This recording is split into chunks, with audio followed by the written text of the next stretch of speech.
마태복음 19장 16절. 마태복음 19장 16절입니다. 시작. 어떤 사람이 주께 와서 가로되 선생님이여 내가 선한 일을 하여 영생을 얻으리까. 마태복음 19장 16절에는 어떠한 사람이라고 되어 있습니다. 어떠한 사람이 우리 주님 보고 선생님이라고 그러죠.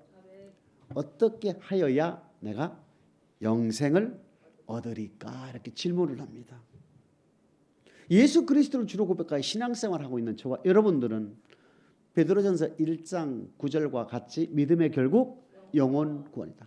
히브리서 10장 38, 39절에도 우리는 영혼 구원에 이르는 믿음을 가진 자니라. 뒤로 물러가 침륜에 빠질 자가 아니요 영혼 구원에 이르는 믿음을 가진 자니라.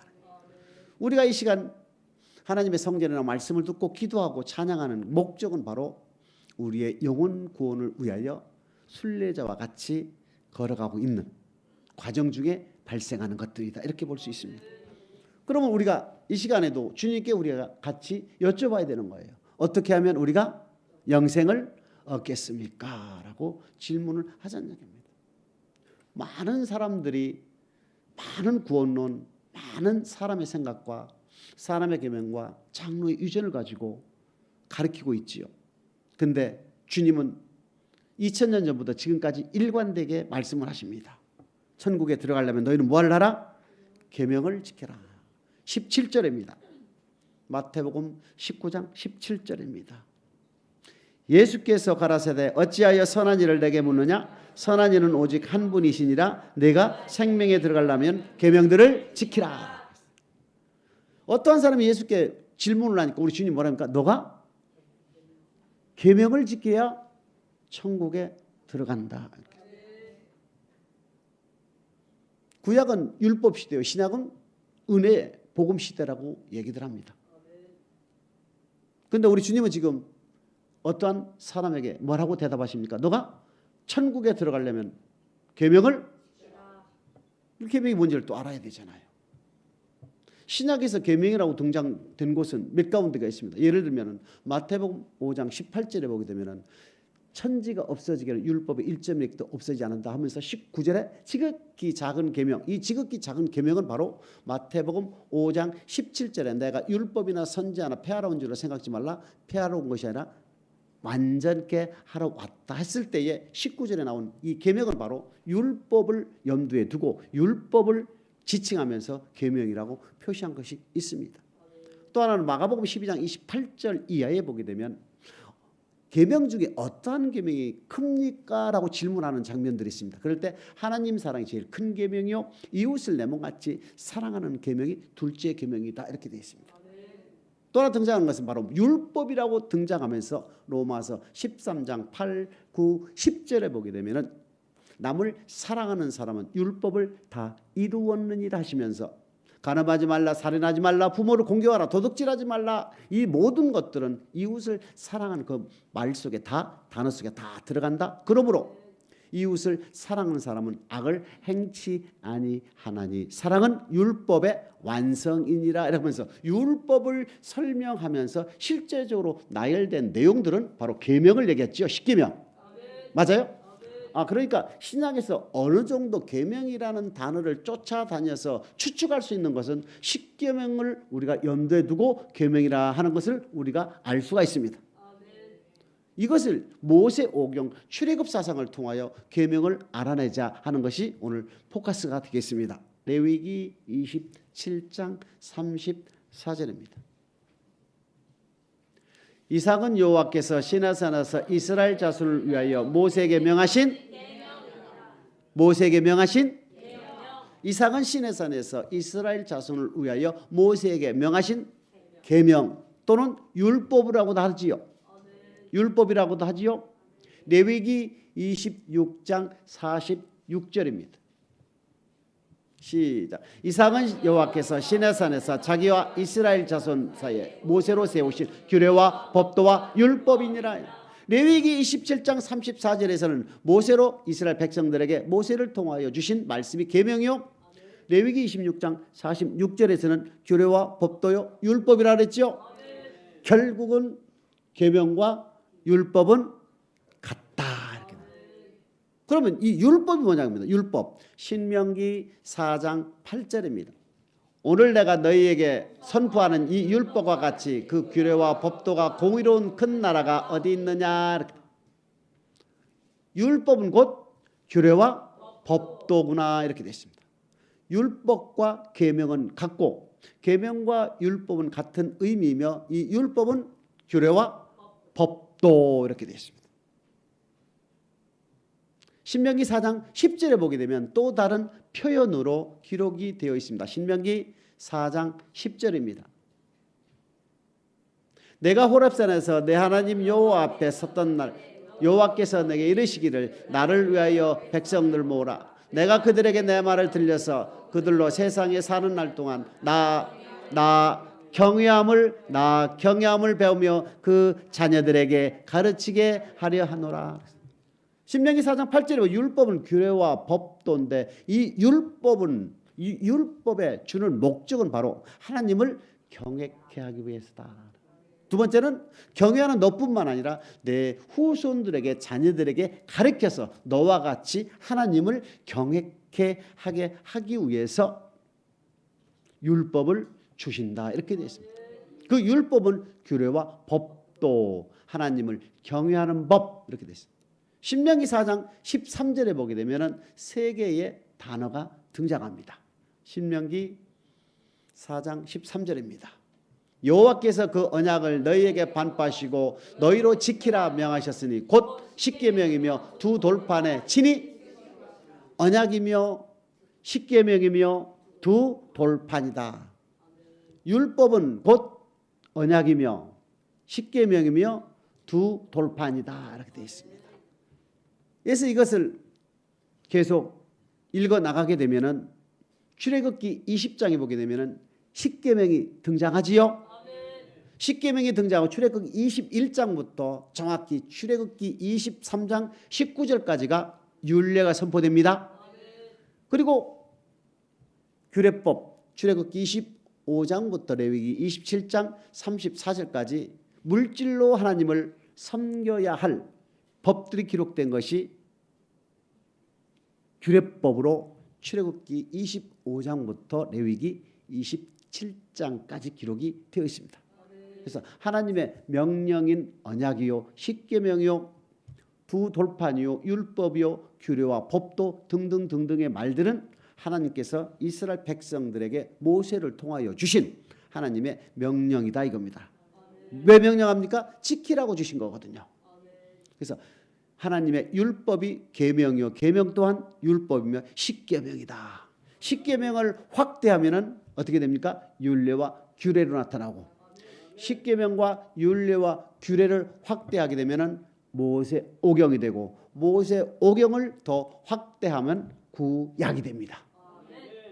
구약이 하나님과 이스라엘 백성 사이에 맺은 언약의 말씀들이 기록된 것이 구약이로 볼 수가 있죠. 그러면 신약은 뭐냐 이겁니다. 신약은 예수 그리스도를 통하여 주신 예수 그리스도를 주로 고백한 세계 모든 사람들에게 예수를 주로 고백한 성도들에게 주신 예수님을 통하여 주신 말씀이 기록되어 있는 것이고 또한 장차 오실 예수 그리스도에 대해 기록된 것이 신약이다. 결국은 뭐냐면은 이 언약의 말씀은 우리 주님께서 마태복음 5장 17절에 보게 되면은 모세를 통하여 주신 율법을 완전케 하셨기 때문에 주님께서 주신 말씀을 듣게 되면 결국 모세 오경 구약까지도 우리는 알아야 한다는 얘기입니다. 그래서 하나님과 맺은 언약할 때 그 언약은 바로 신약과 구약으로 나눌 수가 있습니다.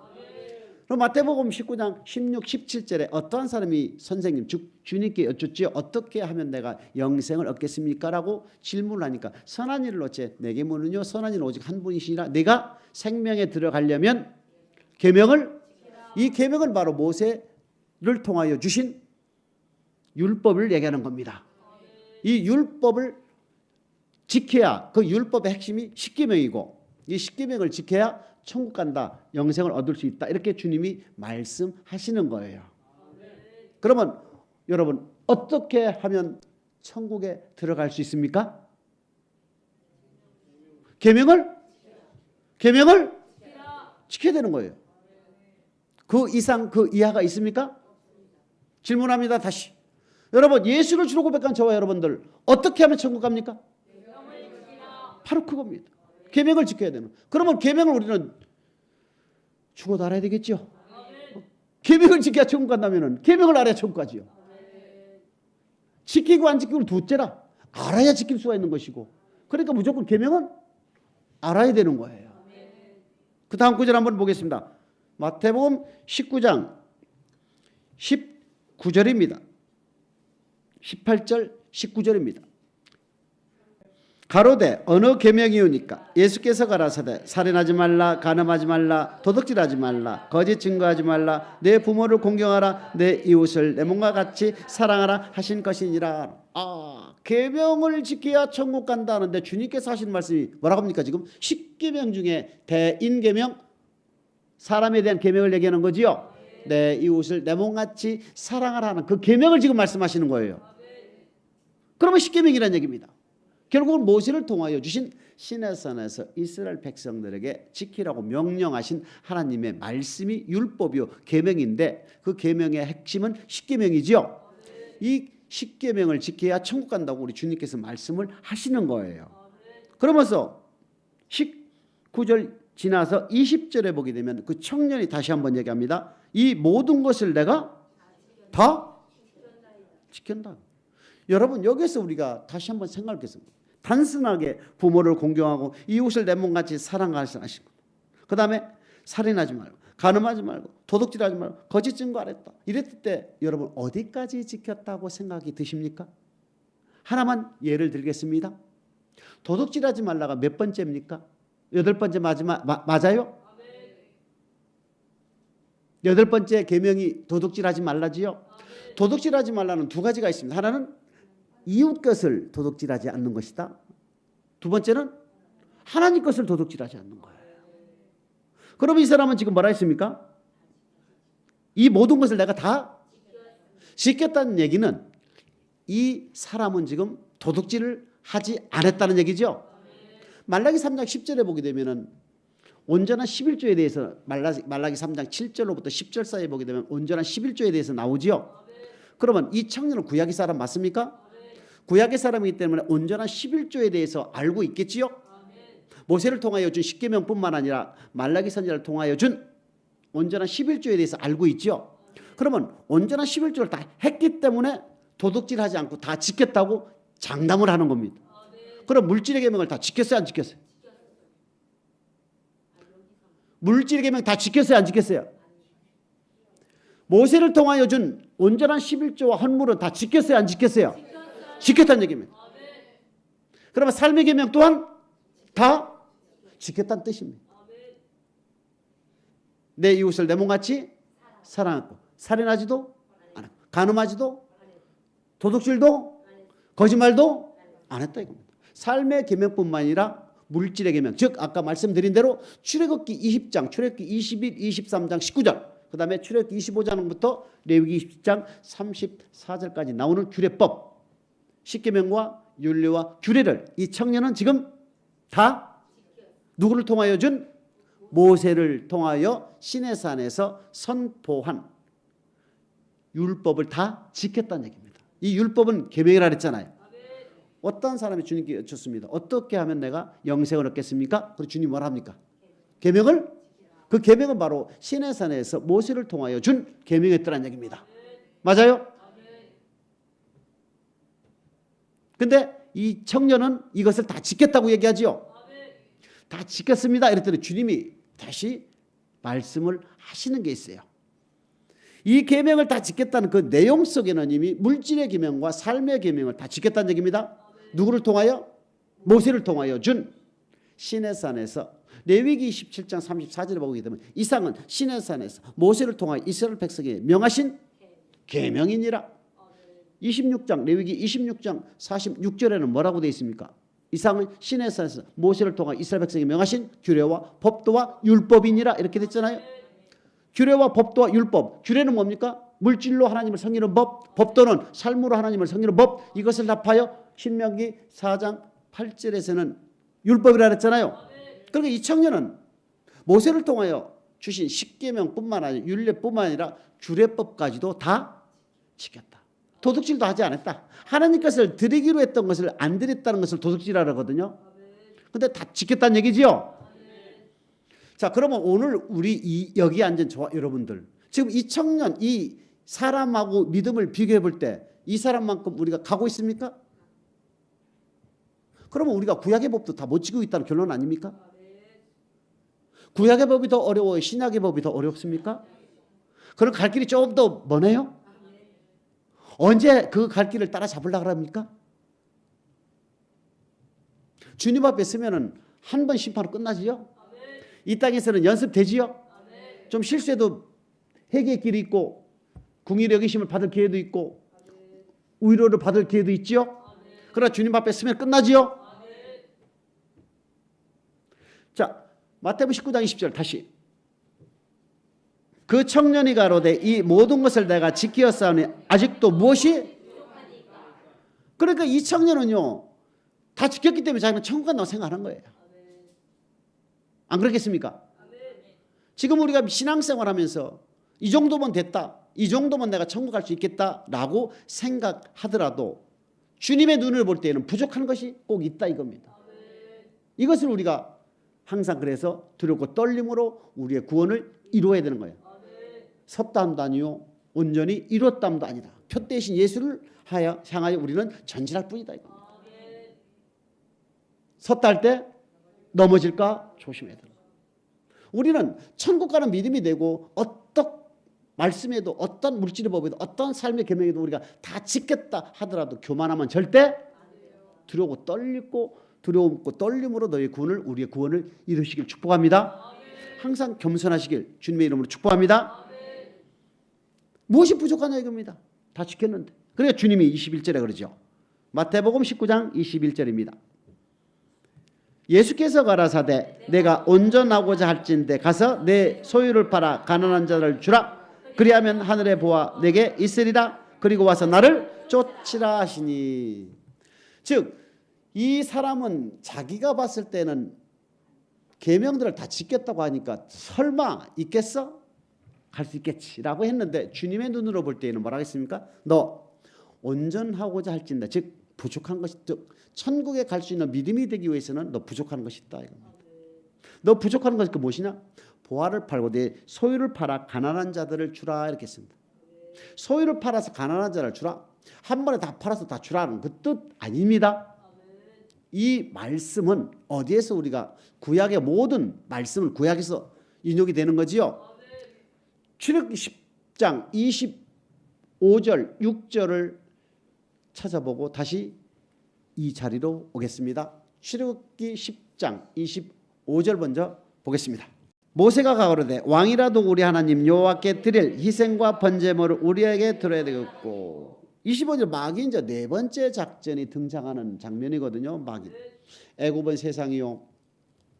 이스라엘 민족들은 죄에서 구원하기 위해서 애굽에서 출애굽시킬 때에 마귀가 등장하여 네 단계로 방해를 하는 장면들이 출애굽에서 나타납니다. 첫 번째 단계는 야 하나님을 섬기되 아무 데서나 예배를 드려도 된다. 꼭 거기까지 1시간 이상 걸리는 데를 가야 되겠느냐? 집에서 성전에서 안 하고 집에서 드려도 되지 않느냐? 이 뜻입니다. 그리고 꼭 광야로 나가지 말고 애굽에서 예배를 드려라 이렇게 되는 거예요. 그 두 번째는 뭐라 합니까? 너무 깊숙이 가지 말라. 그래 광야로 가긴 가되 너무 이렇게 유별나게 매일 교회 나가지 말고 적당히 일주일에 한 번씩만 오전 예배 드려.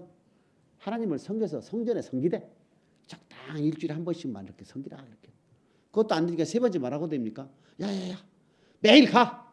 매일 가고 열심히 믿어. 근데 네 새끼들은 절대 하지만 너만 믿어라 이렇게. 그것이 마귀의 세 번째 작전입니다. 근데 하나님은 내 자녀들에게도 하나님 경외함을 반드시 가르치라 그랬죠. 이것도 안 되고 이제 세 번째는 안 되니까 네 번째 뭐랍니까? 야야 남녀노소 다 너 말고 네 새끼들 다 가. 네 남편 네 아내 다 데리고 열심히 섬겨.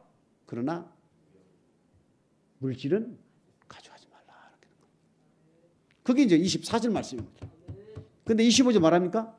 바로 왕이라도 하나님께 드려야 할 물질은 드려야 된다 이겁니다. 그러면서 26절 말씀이 나오는 거예요. 출애굽기 10장 26절.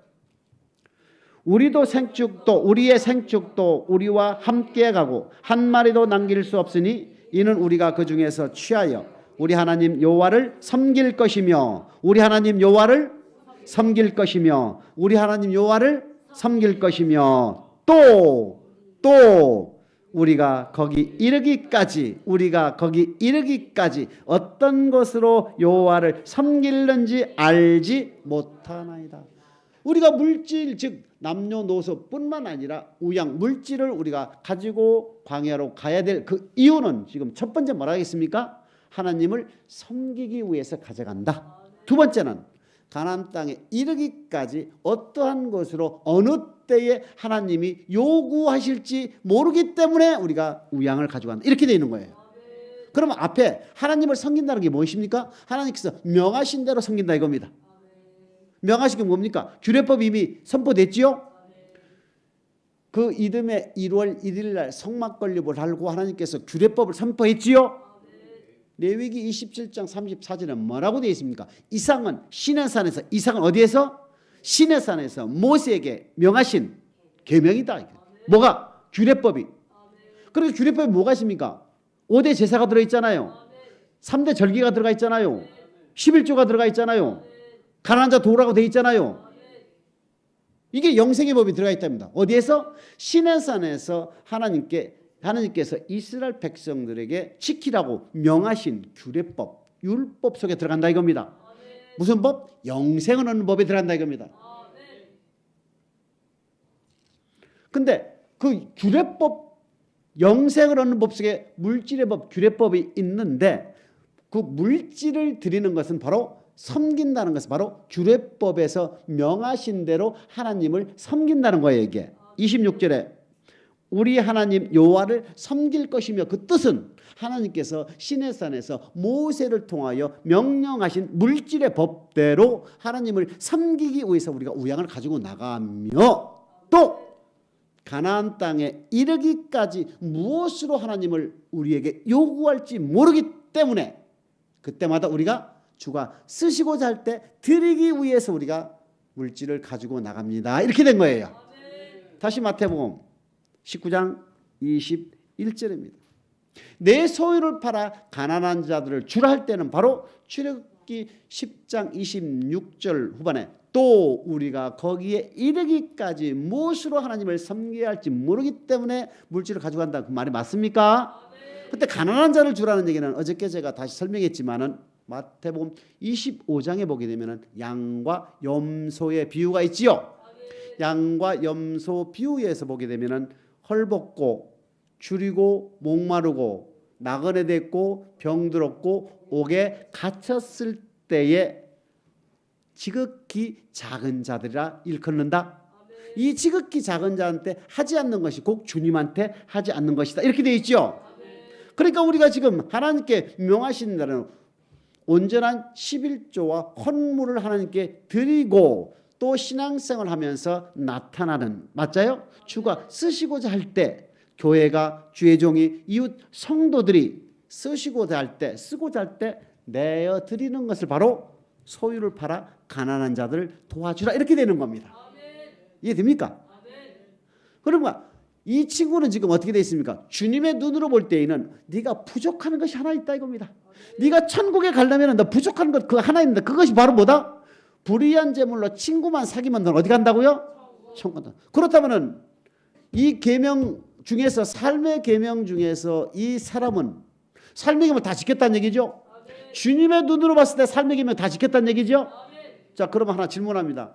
형제에게 노하는 자마다 형제를 미워하는 자도 살인이라 그랬죠. 그러면 이 사람은 소개법을 지켰습니까? 다시 설명합니다. 예수님의 눈으로 봤습니다. 지금 우리 주님은 뭡니까? 심판자지요. 율법을 완전케 하신 분이죠.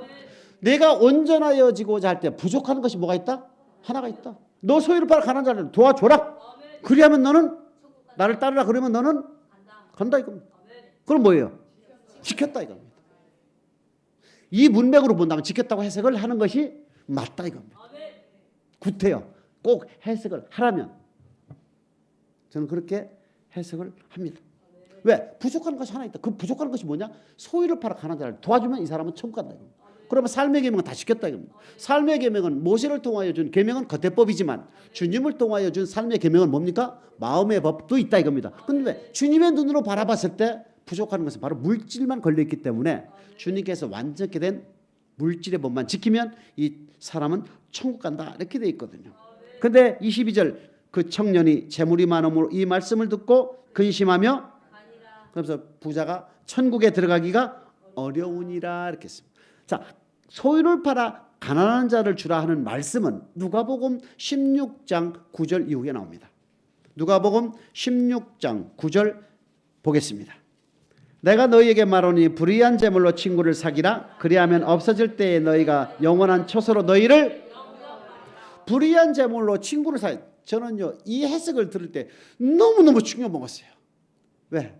제 머리로서는 이 불의한 재물을 해석을 할 수가 없었습니다. 어떠한 방법이든 어떠한 신학서지는 어떠한 주석서를 보더라도 이 불의한 재물을 해석할 수가 없었어요. 근데 그 어느 분은 딱 하니까 딱 하더라고요. 은도 내 것이요 금도 내 것인데 인간들이 자기 거라 생각하니까 하나님의 입장에서 볼 때는 전부 뭐다? 불의한 재물을 보시는 거예요. 우리가 월급을 100만 원 한 달에 받는다면 그 100만 원을 우리가 내 거라 생각한다 이겁니다. 근데 하나님 그 100만 원도 내 거고 상천하지가 다 하나님 거 아닙니까? 은도 내 것이 금도 내 것인데 100만 원 월급 받은 거 자기 거로 딱 하고 생각하고 있으니까 우리 하나님이 볼 때는 그것이 불의한 재물이다. 불의한 재물 이제 이해됩니까? 불의한 재물로 친구를 사기라. 그 친구는 바로 주님을 얘기하는 겁니다. 그 주님은 바로 마태복음 25장 양과 염소에 비해서 볼 때는 줄이고 목마르고 헐벗고 나그네 되었고 옥에 갇히고 병들었다. 지극히 작은 자들을 주님으로 치겠다.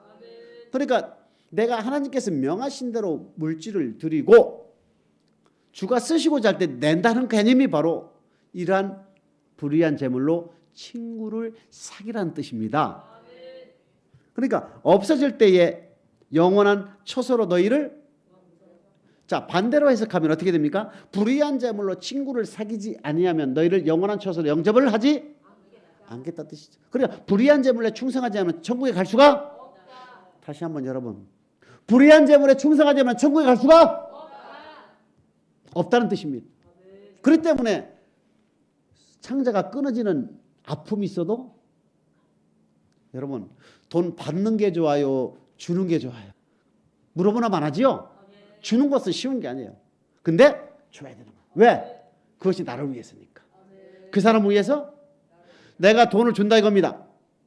여러분 내가 돈을 준다 이거예요. 그러면 그 사람을 위해 줍니까? 다시 냉정하게 그게 나를 위한 거예요. 누구를 위하여 보물을 하늘에 쌓으라? 바로 그겁니다. 내가 너희에게 말하노니 불의한 재물로 친구를 사기라. 그리하면 없어질 때 없어진다는 뭡니까? 주님 앞에 섰을 때. 맞아요? 영원한 처소로 너희를 영접하리라. 지극히 작은 것에 충성된 자는 큰 것에도 충성되고 지극히 작은 것에 불의한 자는 지극히 작은 것이라. 뭐가? 불의한 재물로 친구를 사귀는 것을 우리 주님은 지극히 작은 것이다. 아무것도 아니다 이겁니다. 그런데 우리는 아무것도 기지요. 전부라 볼 수 있죠. 그런데 주님은 불의한 재물로 친구를 사귀는 것을 아무것도 지극히 자 이거를 그러면 다시 정리하면 불의한 재물에 충성하지 않으면 말씀에 순종할 수 있다 없다? 제 얘기 아니지요? 11절 보겠습니다. 누가복음 16장 11절 시작.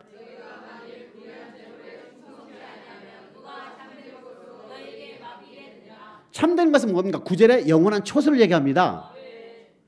영원한 처소로 불의한 재물에 충성하자면 영원한 처소로 우리를 영접하지? 그러면 이것을 또 십계명을 다 지켰어? 미움도 없이 그냥 내 몸을 불살하게 대어주고 전부 사랑했어? 내 몸을 불살하게 다 사랑했다고. 근데 불의한 재물에 내가 충성 안 했다 이겁니다. 돈이 좀 아까워서. 그러면 천국에 갈 수가? 근데 우리 주님 말했어요. 불의한 재물에 충성하지만 큰 것도 충성할 수가? 없다. 큰 것이 뭐예요? 삶의 계명을 지킬 수가? 없다. 이렇게 했습니다. 불의한 재물에 충성하면 절대 우리는 천국에 갈 수가. 그러니까 14절에 뭐라고 되어 있습니까? 바리새인들은 돈을 좋아하는지라 이 모든 것을 듣고 웃기고 있네 그런 거예요.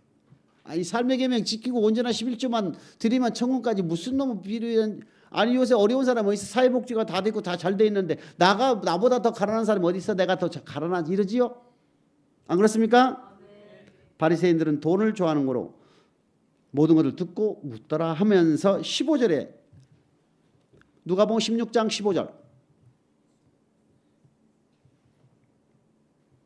예수께서 이르시되 너희는 사람 앞에서 스스로 옳다 하는 자이나 너희 마음을 하나님께서 아시나니 사람 중에 높임을 받는 그것은 하나님 앞에 높임을 받는 그것이 뭐예요? 재물로 자꾸 성금을 받기를 좋아하고 받기를 좋아하면 하나님이 뭐 한다고요? 미워한다 이겁니다. 불의한 재물로 친구를 사귀라 했지 불의한 재물로 받으라는 게 아니란 얘기입니다. 그러면서 율법과 선지자는 요한의 때까지요 그 후로는 하나님 나라의 복음이 전파되어 사람마다 그리로 침입하느니라 이렇게 했어요. 율법과 선지자는 뭡니까? 율법은 바로 모세를 통하여 시내산에 주신 계명이요 율법 맞아요? 선지자는 뭡니까? 구약에서 율법 모세 오경을 뺀 나머지 모든 것들이 선지자가 쓴 말들 맞아요? 그러니까 율법과 선지자는 뭐예요? 구약 전체를 얘기하죠? 율법과 선지자 즉 구약 전체의 그 말씀은 요한의 때까지다는 것은 요한은 뭡니까? 오리라한 세례 요한으로 예수님을 증거하지요. 그러니까 요한의 때까지는 구약의 예물은 드리기만 드리면 되는 거예요. 정한 대로만 드리면 된다 이겁니다. 그러나 신약의 주님께서 주신 완전케 된 율법 속의 물질의 법은 하늘의 보물을 쌓는 족족 다 쌓을 수가 있다 이겁니다. 구약은 쌓을 것만 다 쌓고 정한 대로만 드리고 나머지는 내가 인마에 포켓해서 내가 먹고 마시고 자녀들에게 줘도 아무 문제가 없지만 신약에서는 가능한 하늘에 많이 쌓으라 이겁니다. 이것이 바로 율법과 선지자는 요한의 때까지요. 그 후로부터는 하나님 나라의 복음, 그 복음은 바로 물질의 완전케 된 물질의 법을 얘기하는 거지요. 전파되 그리로 침입한다. 물질로 천국을 침노한다 이겁니다. 그러나 율법에 일찍이 한 획이 떨어짐보다 천지에 없어짐이 쉬우니라. 절대 농담으로 듣지 말아라. 절대 안 없어진다 이 말씀은. 그러면서 간음으로 표기를 하지요. 그러면서 등장하는 것이 주님이 누가복음 16장 19절 이하의 부자와 나사로의 예화가 등장하는 거예요. 부자와 나사로 등장을 왜 시킵니까? 누가복음 16장 1절에서 8절까지는 가난한 자를 도와주는 장면들 나오지요. 그 다음에 9절로부터 18절까지는 불의한 재물로 친구를 사귀는 말씀을 하시고 난 뒤에 실제 예화를 부자와 나사로를 통하여 주님께서 말씀을 하시는 거예요. 한 부자와 한 가난한 나사로가 있었다 이겁니다. 이 부자와 나사로가 다 믿는 자였다는 것을 나중에 말씀을 드리겠지만 많은 사람들이 부자는 안 믿는 자였고 나사로는 믿는 자였다 이렇게 해석하는 것은 안 됩니다. 절대. 나사로는 사람 어떻게 했습니까? 거지가 헌들을 앓으며 부자의 대문에 누워서 부자의 상에서 떨어지는 것으로 배불려 하며 심지어는 개들이 와서 그 헌대도 핥았다 이렇게 했습니다. 이에 그 거지가 죽어 천사들에게 받들려 아브라함의 품에 들어가고 부자도 죽어 장사되었다. 둘 다 죽었지요? 둘 다 어떻게 했습니까? 한 번 죽는 것은 정한 것이요 그 후에는 반드시 심판이 받았겠지요? 자, 누가복음 16장 23절입니다. 24절 두 구절을 연속해서 같이 읽어보겠습니다. 저가 음부에서 고통 중에 눈을 들어 멀리 아브라함과 그의 품에 있는 나사로를 보고 불러 가로되 아버지 아브라함이여 나를 긍휼히 여기사 나사로를 보내어 그 손가락 끝에 물을 찍어 내 혀를 서늘하게 하소서. 내가 이 불꽃 가운데서 고민하나이다. 부자는 어디로 갔습니까? 음부로 가고 나사로는 아브라함의 품으로 갔지요. 근데 음부에서 고통 중에 아브라함에 있는 나사로를 보고 서로 볼 수가 있다. 음부로 간 사람과 낙원에 간 사람, 아브라함의 품에 간 나사로와 부자는 서로 볼 수 있고 토킹, 스피킹 가능하다. 아멘. 근데 불꽃 가운데서 고민한다는 얘기는 지금 불구덩이 있다는 얘기죠. 불 가운데. 25절입니다.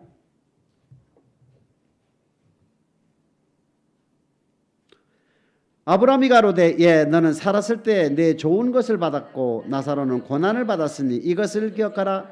이제 저는 여기서 위로를 받고 너는 고민을 음부와 낙원으로 갈라진 사유 이유가 기록이 되어 있는 것이 너는 내 육신을 쓰고 살을 때 너를 위해 살았지만 나사로는 자기를 위해 살지 않고 불의한 재물로 친구를 사귀고 가난한 자들을 도와줬기 때문에 하늘의 보물을 쌓기 때문에 고민을 받았느니라. 이 결론이 나온 거예요. 이해됩니까? 그러면서 26절입니다. 이뿐 아니라 너희와 우리 사이에 큰 구렁이 끼어 있어 여기에서 너희에게 건너가고자 하되 할 수 없고 거기서 우리에게 건너올 수도 없게 하였느니라. 알아볼 수 있고 말할 수 있지만은 내 영혼은 절대 오갈 수가 없다. 참 안타깝지요. 우리 다 같이 가시길 축복합니다. 그래 물질 좀 아까운 거 조금만 버리면 되잖아요. 내 마음을 조금 낮추면 돼요. 낮추면 삶의 계명도 좀 마찬가지입니다. 미움이 조금 들 때 털으라고요. 의심이 들 때 털으라고요. 시기 마음이 들 때 털으라고요. 터시면은 바로 돼. 부정적이고 정욕적이고 시기적인 것은 다 어디에서 온다고요? 내 몸에서 오는 거예요. 영을 쫓아하는 것이 아니라 우리 영을 쫓는 것은요 절대 그런 생각입니다. 평안과 생명이라. 그래서 내가 내 마음에서 지키면 되는 거죠. 그런 마음이 들 때 마음 바꾸면 되는 거니까 풀려나면 되는 거예요. 그러면서 이 부자가 얘기합니다. 27절 가로되 그러면 구하노니 아버지와 나사로를 내 아버지 집에 보내소서. 내 형제 몇이 있다고요? 5이 있으니 저희에게 증거하게 하여 저희로 이 고통받는 곳에 오지 않게. 형제 5이 있다는 얘기는 뭡니까? 지금 자기도 자기 형제들과 같이 똑같이 믿다가 온 거예요. 그러면 이 살아있는 형제 5은 그대로 가면 볼 것 없이 음부로 가는다. 그리고 이 형제는 지금 교회를 다녀야 한다니 다닌다는 얘기입니다. 이해되지요? 아브라함이 가로되 저희에게 모세와 선지자들이 있으니 그들에게 모세와 선지자들이 있다는 얘기는 교회 다닌다는 얘기 맞아요. 교회들은 지금 교회에 있는 목사가 하나님의 말씀을 읽어주고 믿으라 하면 그대로 믿고 아멘하면 된다 이겁니다.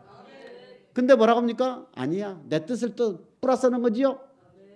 아버지의 뜻을 반하는 모든 다른 것들은 다 아닙니다. 아버지의 뜻만 구하는 것이 보내신의 영광을 구하는 것이요 그 속에 불의가 없고 참되다 이렇게 되어 있습니다. 가로되 그렇지 아니하이다 아버지 아브라함이여 만일 죽은 자에서 저에게 가는 자가 있으면 회개하리다 이렇게 얘기합니다. 31절입니다. 누가복음 16장 31절 가로되 모세와 선지자들에게 듣지 아니하면 비록 죽은 자 가운데서 살아난 자가 있을지라도 권함을 받지 아니하리라 하였다 하시니라.